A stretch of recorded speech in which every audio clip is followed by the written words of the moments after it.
దేవుని బిడ్డలారా, ఎస్తేరు బైబిల్లో రెండు స్త్రీ పేర్లు ఉంటాయి, గ్రంథాలు.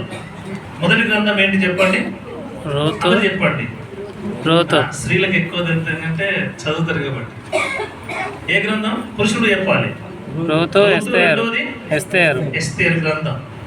అయితే ఎస్తేరు మరి దేవుని బిడ్డలారా, ఆమె దేవుని చాలా సున్నితమైనటువంటి మనసుతో దేవుని ఆ సన్నిధానం ఉన్నటువంటి వ్యక్తురాలు.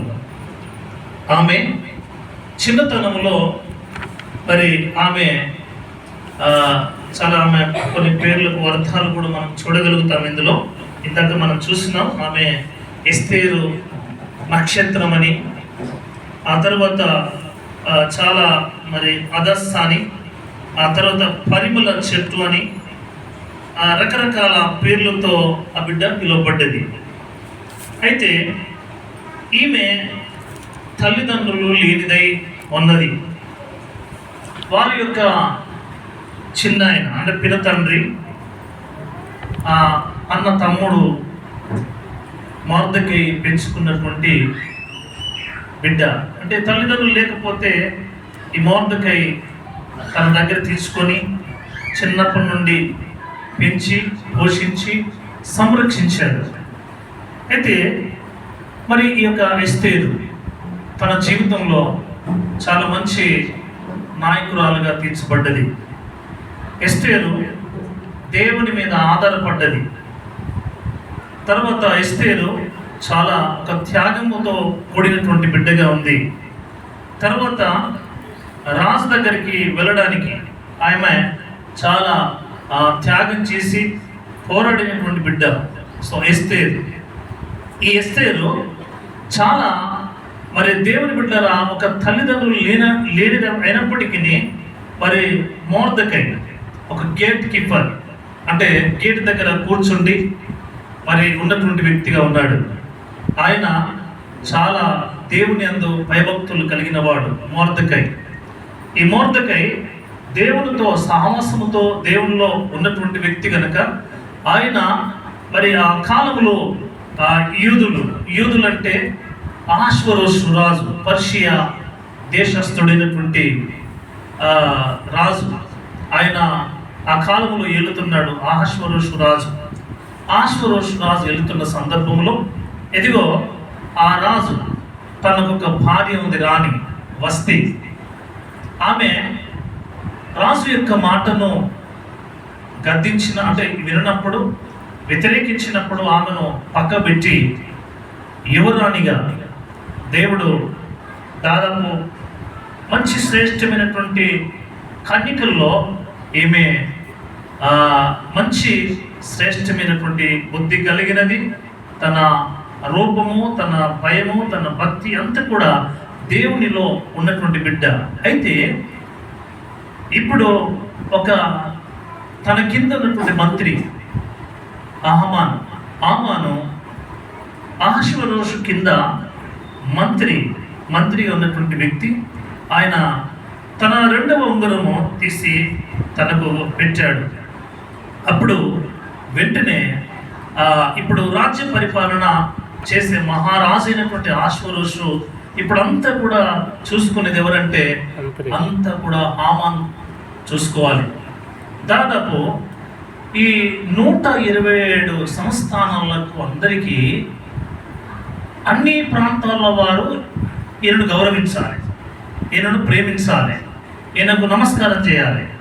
అయితే ఆయన ఆ అంతఃపురంలో వెళ్ళడానికి, రాజుతో మాట్లాడే హక్కు ఈ హామానుకు మాత్రమే ఉంటుంది, ఇంకెవరికి ఉండదు. ఒకవేళ సడన్గా అనవసరంగా మనం వెళ్ళినా అక్కడ మనము ఖతమవుతాం. అంటే అంత చాలా స్ట్రిక్ట్ రూల్స్ ఆ అంతఃపురంలో రాజు దగ్గర. అయితే దేవుని బిడ్డలారా, అంత మరి చాలా స్ట్రిక్ట్ అయినప్పటికీ మరి ఆ యొక్క చాలా భయంకరమైన ప్రాంతంలో ఇదిగో అదే ఆ సమస్య ఒకటి ఏంటంటే ఈయన మొర్దెకై ఒకరోజు గేటు తీయడానికి మనోడు అక్కడ ఉన్నాడు. అయితే హామాను బయట నుండి లోపలికి వస్తున్నాడు. వస్తున్నప్పుడు అంగి కనీసానికి నమస్కారం చేయనందుకు అసలు వీరెవరు, ఏ జాతి వాడు, ఎలాంటి వాడు అని ఆ ఉద్యోగంలో అతను ఏం చేయాలనుకున్నాడంటే ఈ యొక్క మొర్దెకై నమస్కారం చేయలేదని, వంగి నాకు గౌరవించలేదని హామాను ఒక కుట్ర లోపల, భయంకరమైన కుట్రతో ఆయన బాగా లోపల ఉన్నాడు. అయితే ఆయన ఆ కుట్ర మరి దినదినము అది చాలా కృంగజేస్తుంది ఆ కుట్ర. మరి హామాను, ఎందుకంటే రాజు ఇప్పుడు ఉంగరం తొడుక్కున్నాడు మనిషి, ఏది చేసినా హామానుకి చెల్లుతుంది. కాబట్టి హామాను ఏం చేస్తున్నాడంటే ఇదిగో రాజు దగ్గర నుండి ఒక శాసనము మొదలు పెట్టాడు. శాసనము సంతకం చేయబడి, రాజా ఈ 127 సంస్థానంలో ఉన్నటువంటి ఆ సంస్థలలో ప్రతి వారు యూదులు ఉన్నారు, వారు మీకు చాలా వ్యతిరేకులు, కాబట్టి వీరిని మీరు సంహరించాలని ఒక శాసనము సంతకం చేయబడి, ఇదిగో ఆ సంతకం చేస్తే వీళ్ళందరినీ కూడా నాశనం అయిపోతారు, మన దేశం విస్తరిస్తుంది, మన ప్రజలు విస్తరిస్తారని చెప్పేసరికి నిజంగా అనుకున్నాడు పాపం. అయితే అందులో ఈ రాజు దగ్గర షండులు అనే వాళ్ళు ఉంటారు. షండులు అంటే తెలుసా? షండులు ఎవరు? ట్రాన్స్జెండర్ అంటే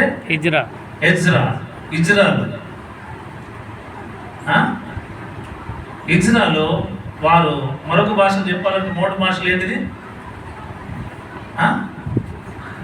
అంటే మొగోళ్ళే కానీ వాళ్ళు ఆడినటువంటి నపంసకులు అన్నమాట వాళ్ళు. అటువంటి వాళ్ళలో మరి రాజు దగ్గర ఇద్దరు చాలా భయంకరమైన కుట్ర చేస్తున్నారు. వాళ్ళిద్దరు రాజునే చంపేద్దాం అనుకున్నారు. దేవునికి స్తోత్రం. వీళ్ళిద్దరూ రాజునే చంపేద్దాం అనుకున్నారంటే చూడండి, ఈ కుట్ర ఎవరికి తెలిసిందంటే ఆ గేట్ కీపర్ దగ్గర ఉన్నటువంటి మొర్దెకై తెలిసింది, రాజును చంపుదామని. అప్పుడు రాజును చంపుదామన్న ఆలోచన కలిగినటువంటి ఈ బిడ్డలకు ఇప్పుడు తెలవలేదు. వాళ్ళు చాలా వీళ్ళు కూడా మంచి వాళ్ళే, వీళ్ళు కూడా మరి చాలా గొప్పవారే. అయితే ఒక రోజు వచ్చింది, వాళ్ళు ఏంటంటే మరి దేవుని బిడ్డల చాలా ప్రాముఖ్యమైనటువంటి ఆ సమయంలో వారు యూదులను నాశనం చేయడానికి చూస్తుండే ప్రత్యేకంగా ఈ వస్తీ పోయింది. ఎస్తేరు అనే బిడ్డ ఆమెను చూసినప్పుడు రాజు అంటే చాలా కలంకము, ఏ ముడత లేదు, ఏదైనా డాగ్ లేదు, ఏది లేదు. అప్పుడు రాజు ఎస్తేరును చూసినప్పుడు ఆమె మీద దయ పుట్టింది. దేవునికి స్తోత్రం, హల్లెలూయా. అయితే ఈరోజు దేవుని బిడ్డలారా, వాక్యం ద్వారా మనం ఏం నేర్చుకోవాలంటే దయ. ఒక రాజు, అహష్వేరోషు రాజు, ఒక పరిశీయుడైన రాజు మరి సింహాసనం మీద ఉండి, అంతఃపురంలో ఉండి మరి ఎస్తేరును చూసినప్పుడు అందరూ కన్యకలు వచ్చినారు. ఎందుకంటే వస్తీ పోయింది, తన భార్య పోయింది. ఎందుకు పోయింది? మాటకు విననందున ఆమెను ఏం చేసిండు? వెళ్ళిపోమని. సో బయటికి పంపించినాడు, నువ్వు నాకు అక్కర్లేదు. అప్పుడు కొంతమంది కన్యకలను పిలిచి వాళ్ళు శ్రేష్టమైనటువంటి వారుగా ఉండాలని ఈ యొక్క షండులు ఏం చేశారంటే వాళ్ళని పట్టుకొని ఇదిగో వాళ్ళను మంచిగా అందంగా తయారు చేసి వాళ్ళని పంపించి లోపల పెట్టారు. అప్పుడు ఒక్కొక్కరికి సమయం వస్తుంది. అప్పుడు ఎస్తేరు సమయం వచ్చింది.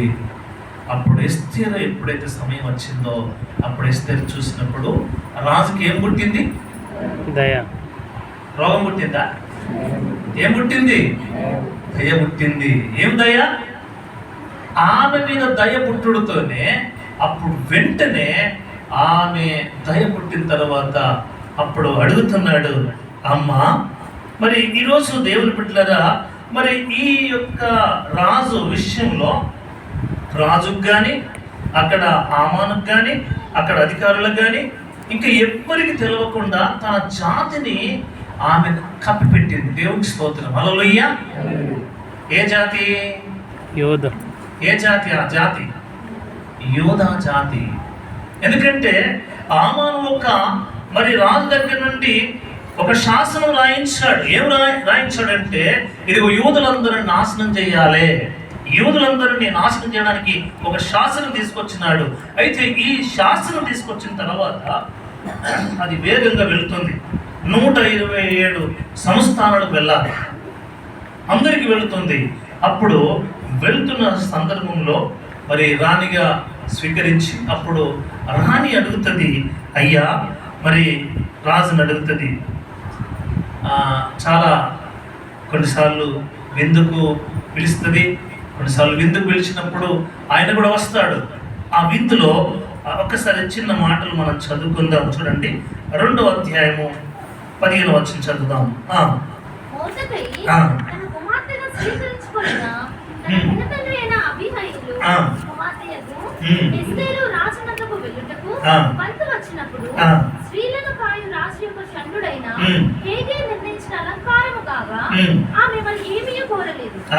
అంటే మరి దేవుని బిడ్డలారా, హేగే ఆయన చెబుతున్నాడు అంటే ఖచ్చితంగా అందరిలో చాలా శ్రేష్టమైనటువంటి మంచి అందంగా తయారు చేసి వాళ్ళ దగ్గరికి రాజు దగ్గరికి పంపించేవాడు. కానీ ఏది కూడా తయారు చేయకుండా ఆమె అంత అందము అలంకరించబడ్డది, అంత చక్కని ఎస్తేరు. ఇప్పుడు అదే మాట 16వ వచనం చూస్తే, చూడండి ఇక్కడ ఏం కలిగిందట. మరి ఇంకా మనం చదివితే అందులో చదవండి ఇంకా.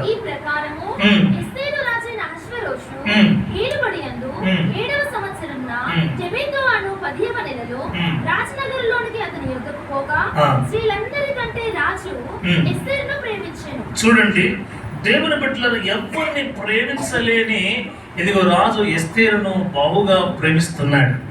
ఈరోజు మరి ఈ యొక్క విలువ ఎక్కడి నుండి వచ్చింది? ఈ విలువ ఎక్కడి నుండి వచ్చింది? దేవుని యొద్ద. రాజు దయ పుట్టడం ఏంటిది? రాజు ఈ యొక్క ఎస్తేరుని ప్రేమించడం ఏమిటిది అని అంటే ఎక్కడి నుండి పుట్టిందంటే, ఈమె ఎవరు నమ్ముకున్నది? దేవుని నమ్ముకున్నది. అసలు నిజంగా ఈ గ్రంథంలో, ఎస్తేరు గ్రంథంలో దేవుడు అనే పేరు లేదండి, దేవుడు అనే పేరు లేదు. కానీ అలంకారకృతమైనటువంటి దేవుని యొక్క వాక్కు ద్వారా ఈ బిడ్డలు దేవుని తెలుసుకున్నారు, దేవుని జ్ఞానం తెలుసుకున్నది, దేవునికి భయపడేది. అయితే దేవునికి భయపడినటువంటి ఈ బిడ్డ ఇంత చక్కగా అలంకరించే దేవుడు ఆ హృదయం, రాజు యొక్క హృదయం మార్చి, ఇంకా కఠినుడు అహష్వేరోషు రాజు, ఆయన కఠినుడు అయినప్పటికీ ఇదిగో దయ పుట్టించినాడు. రెండవది ఆమెను ప్రేమించినాడు, ఆమె చూసినప్పుడు ప్రేమించినాడు. ఆ ప్రేమించడమే కాదు కానీ 20వ వచనం చూడండి, 20వ వచనం.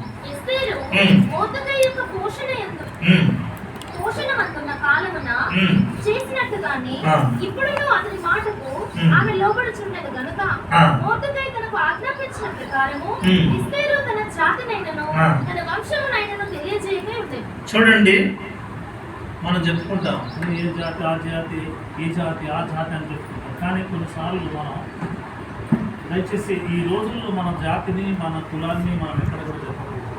తన విధానం గురించి తెలియదు, ఎందుకంటే ఆమె ఒక తల్లిదండ్రులు లేనిది.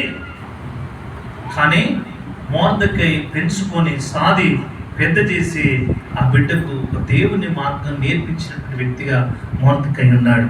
అయితే అక్కడ మనం చూస్తే 21వ వచనంలో చూస్తున్న ఆ మాట ఏంటంటే, ఆ దినములలో మోర్దెకై రాజు బొమ్మలో కూర్చొని ఉండగా రాజు యొక్క 2 షండులైన బిగ్తాను తెరుషను ద్వారపాలకులు కోపగ్రస్తులై రాజైన అహష్వేరోషును చంపుటలో ఆలోచించుకొని చుండిరి. వీళ్ళిద్దరండి, దయచేసి వీళ్ళు కూడా అక్కడ ఉండేవాళ్ళు. అంటే రాజును చంపేంత మనకే అవుతుంది, ఇది రాజుని లేపేద్దామన్న సంగతి వీళ్ళు చూడండి ఎంత కుట్ర పడుతున్నారు. ఈరోజు దేవుని బిడ్డలారా, ఇది విషయము ఎవరికి తెలుసు అంటే మోర్దెకై తెలుసు, ఇంకెవరికి తెలియదు అనమాట.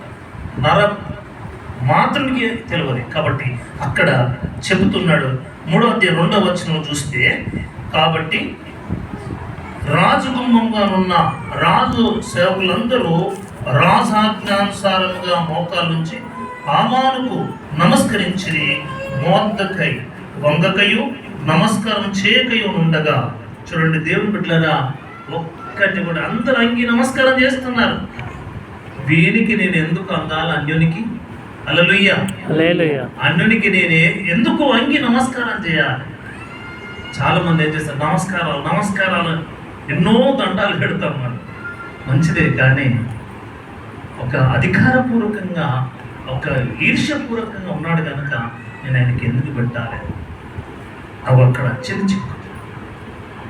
ఆ చిక్కును బట్టి యూదా దేశంలో ఉన్న వారందరి నాశనం చేయాలని ఆమాను పూనుకొని, అప్పుడు ఆమానులో చాలా కుట్ర పన్నుతున్నటువంటి మాటలు చాలా విపరీతంగా ఉన్నాయి. ఒకసారి పరిశుద్ధ గ్రంథంలో మనం చూస్తున్నాం. అయితే 5వ అధ్యాయం 2వ వచనం చూస్తే అక్కడ ఏమని వ్రాయబడ్డదో చూడండి. రాణి అయిన ఎస్తేరు ఆవరణంలో నిలువబడి ఉండుట రాజు చూడగా ఆమె యందు అతనికి దయ పుట్టెను. రాజు తన చేతిలో నుండి బంగారపు దండమును ఎస్తేరు తట్టు చాపగా ఎస్తేరు దగ్గరకు వచ్చి దండం యొక్క కొన ముట్టెను. చూడండి, మూడో విషయం ఏంటంటే, మొదటిగా రాజుకు దయ పుట్టింది. రెండోది ఎస్తేరును రాజు ప్రేమించినాడు. మూడోది మళ్ళీ ఏం చేస్తాడంటే, తనకున్నటువంటి ఉంగరం తీసి ఎవరికి ఇచ్చినాడట? ఎస్తేరుకి ఇచ్చినాడు. హల్లెలూయా. అంటే ఇప్పుడు పూర్తి అధికారం కలిగినటువంటి బిడ్డగా మార్చబడ్డది. అయితే ఈ వాక్యం ద్వారా మనం ఏం నేర్చుకోవాల్సింది అని అంటే, ఇప్పుడు సంఘానికి ఒక సాదృశ్యం, ఒక స్త్రీ ఎస్తేరు. రాజు ఎవరు? రాజాది రాజు ఎవరు అంటే మన ప్రభువుల ప్రభు. అందరూ చెప్పండి, రాజులకు రాజు, ప్రభువులకు ప్రభు, మన గొప్ప రాజు. ఆ రాజు ఇప్పుడు ఏమి కలిగి ఉందంటే, చూడండి, ఇప్పుడు ఎస్తేరు మీద దయ పొందినట్టుగా దేవుడు మన మీద దయ పొంది మనము నాశనం కావలసినటువంటి మనల్ని, మరి దేవునికి దూరంగా మనల్ని దేవుడు ప్రేమించి ఆయన సంరక్షించి బలపరిచి ఆయన ప్రేమిస్తున్నాడు, ఆయన దయ చూపిస్తున్నాడు. ఎదిగో తనకున్న ఉంగరం అంటే తన అధికారాన్ని ఇప్పుడు ఎవరికి ఇస్తున్నారంటే స్త్రీకి ఇచ్చినాడు, ఎస్తేరు రాణికి. అందుకనే ఎస్తేరు రాణి. హల్లెలూయా. ఇప్పుడు ఆమె రాణి అయిపోయింది. రాజు స్థానంలో కూర్చుండే అవకాశాన్ని దేవుడు కల్పించినాడు. కాబట్టి ఈరోజు దైవ సన్నిధానంలో మనం కూడా ఇప్పుడు ఏ స్థానంలో కూర్చుండాలి? మనం ఏ స్థానంలో కూర్చుండాలి? ఉన్నత స్థానంలో, దైవ సన్నిధిలో, దైవ సన్నిధానంలో. ఆయన ఇప్పుడు ఆయన రాజు అయితే మనం ఎవరు? మనం కూడా ఎస్తేరు లాంటి వాళ్ళు. సంఘానికి వధువు సంఘముగా, స్త్రీ వధువు సంఘం అని, స్త్రీ సంఘానికి గుర్తు అని. స్త్రీ అంటే మరి ఆ స్త్రీ ఇప్పుడు ఏమనుకుందంటే, దేవుని దగ్గర, రాజు దగ్గర నుండి ఉంగరం తీసుకున్నట్టే అధికారం. ఉంగరానికి, బంగారు ఉంగరానికి సాదృశ్యం ఏంటంటే అధికారం. ఇప్పుడు రాజుకి ఎంత అధికారం ఉన్నదో భార్యకు కూడా, రాణికి కూడా అంత అధికారము ఉన్నది. అయితే ఈరోజు దేవుడు మనల్ని అధికారంలో లేనటువంటి మనల్ని దేవుడు ఎక్కడ తీసుకొచ్చినాడు? ఆయన అధికారంలోనికి నడిపించబడ్డది. చూడండి, ఇక్కడ అదే 5వ అధ్యాయం 9వ వచనంలో చూస్తే అప్పుడు ఆ మాట చెప్తున్నాడు. చూడండి, ఆ దినమందు ఆమాను సంతోషించి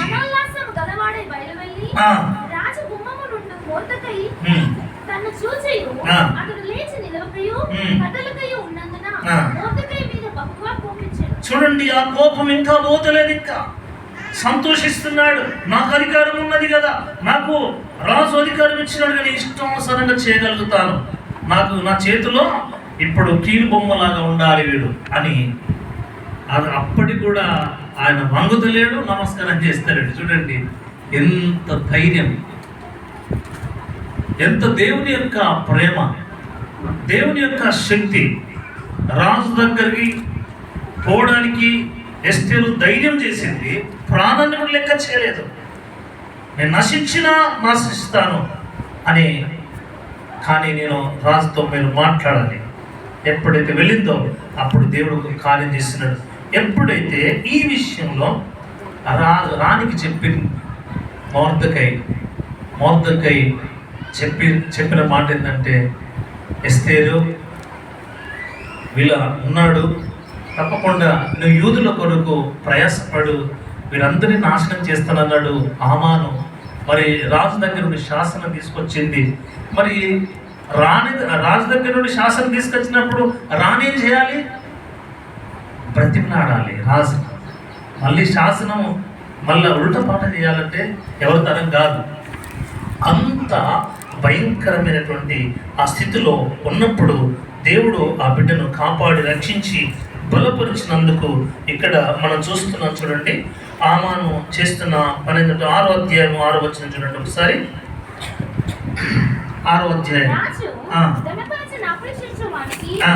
ఏమి చేయవలనని ఉమ్. రాజు అతనిని అడగగా, ఉమ్. హామాను ఉమ్. నన్ను గాక మరి ఎవరిని రాజు ధనపరచని అపేక్షించునని ఆ. తనలో తాను అనుకొని, చూడండి, తనుడు ఏమనుకున్నాడంటే, రాజా నన్ను తప్పించి ఎవ్వరు గణపరచదు,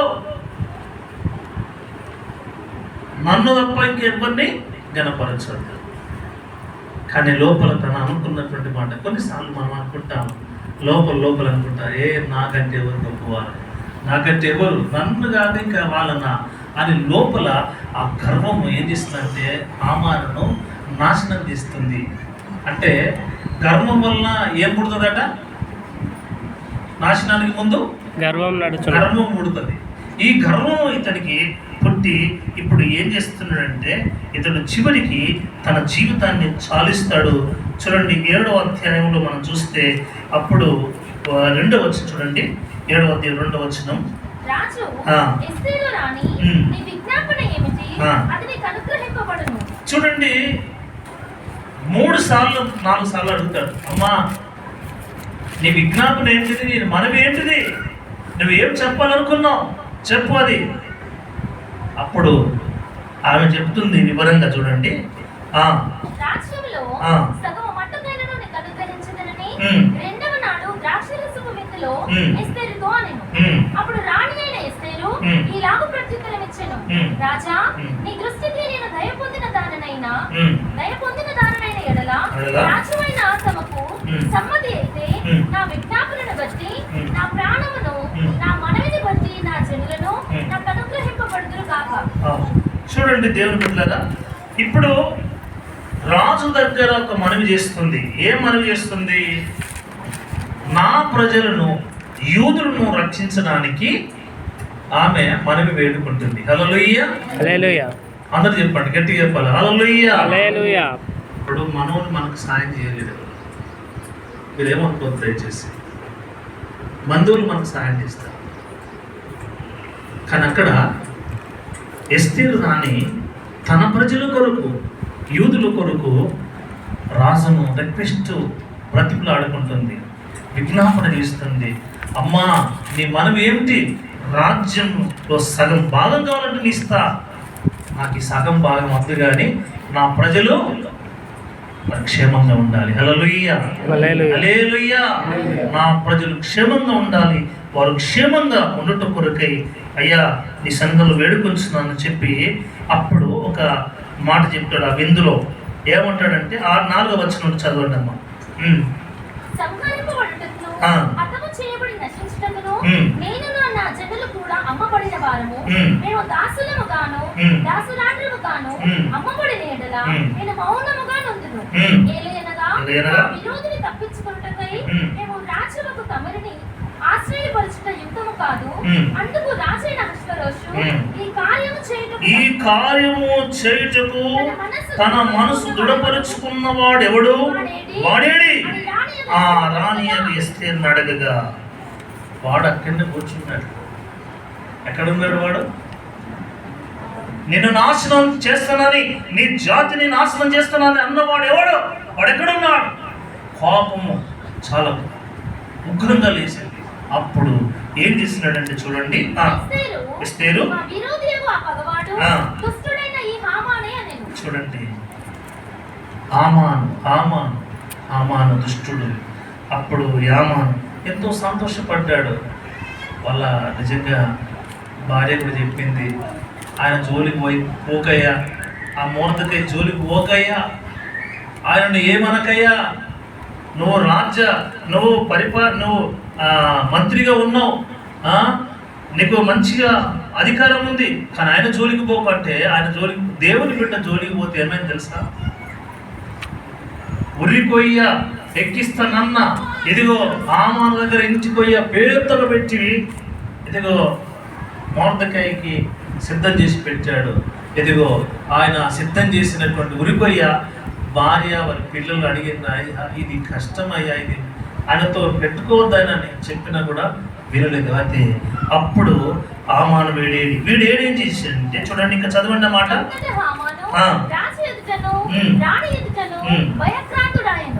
రాజు ఆగ్రహం ఉంది, ద్రాక్షారసపు బిందెను విడిచి నగర వనమునకు పోయెను.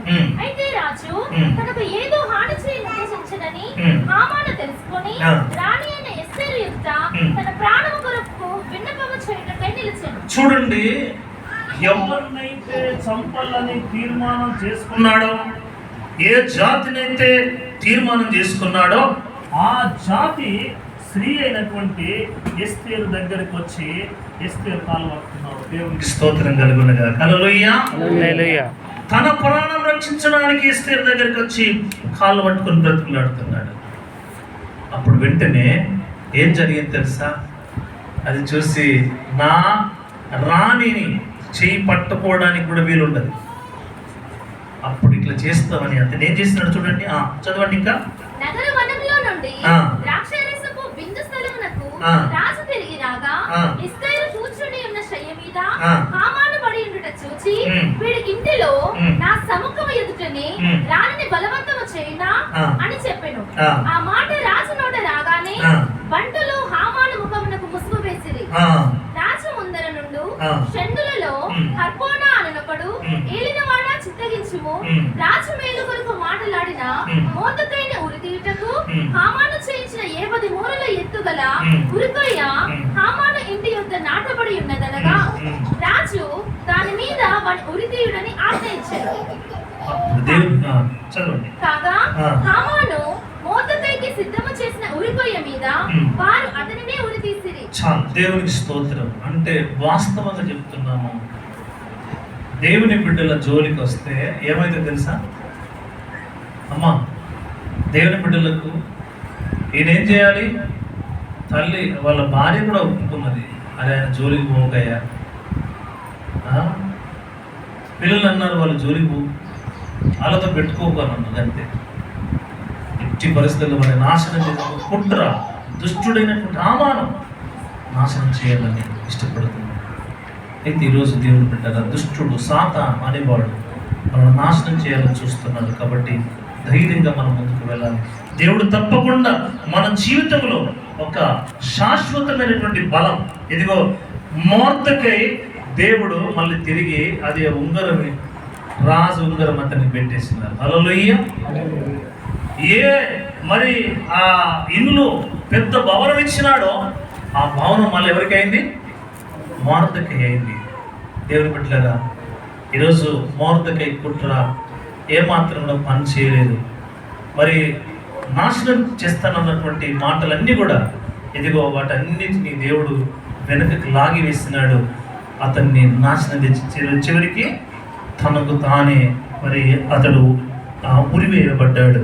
ఎవరికైతే 50 మూరల ఎత్తు మూర మరి ఆ యొక్క కొయ్య మీద మరి మొర్దెకైని ఏడడానికి సిద్ధపడ్డాడు. అయితే హామానే అక్కడ వేయబడ్డట్టుగా మనం చూస్తున్నాం. కోపం చల్లారింది. దేవుని బిడ్డలారా, ఈ వాక్యం ద్వారా మనం నేర్చుకోవాల్సినటువంటి స్థితి ఏంటంటే, యూదులకు క్షేమము దేవుడు ఎస్తేరు ద్వారా, ఆ మొర్దెకై ద్వారా మరి క్షేమం కలిగింది. ఇదిగో క్రైస్తవులైనటువంటి మన ద్వారా ఇదిగో దేశమంతా కూడా క్షేమం జరగాలి. హల్లెలూయా. హల్లెలూయా. ఆమేన్. హల్లెలూయా. ఈరోజు ఎస్తేరు రాణి తన ప్రజలకు ఎంత త్యాగం చేసిందంటే, ఈరోజు నీ ప్రజల కొరకు నువ్వు ఎంత త్యాగం చేస్తున్నావు? మనం త్యాగం చేసే బిడ్డలుగా ఉన్నామా లేదా? ఒకసారి మనమే పరీక్ష చేసుకొని ప్రభు దగ్గర మోకరించి మనము ప్రార్థన చేద్దాం. ఈరోజు దేవా, నా జీవితంలో అనేక సందర్భంలో ఇదిగో ఆ యొక్క మొర్దెకైని చంపడానికి మాత్రమే కాదు, ఆ జాతినే తీసివేద్దామన్న హామాను ఈరోజు చనిపోయినాడు. దేవుని బిడ్డలారా, అంత మాత్రమే కాదు, అందులో షెడ్యూల్లో ఇద్దరు బిగ్తాను తెరసు అనే ఇద్దరు వారు కూడా చంపబడ్డారు. ఈరోజు కుట్ర మరి దేవునికి వ్యతిరేకంగా కుట్రలన్నీ కూడా ఏమైపోయినాయంటే నాశనం అయిపోయాయి. ఈరోజు దేవుని బిడ్డలారా, నీకు ఎవరైనా శత్రువులు ఉన్నట్లయితే ఇప్పుడు నీవు దేవుడు నీ మీద జాలి చూపుతున్నాడు, రెండోది ప్రేమిస్తున్నాడు. ప్రేమించడమే కాదు, నీకు అధికారం ఇస్తున్నాడు.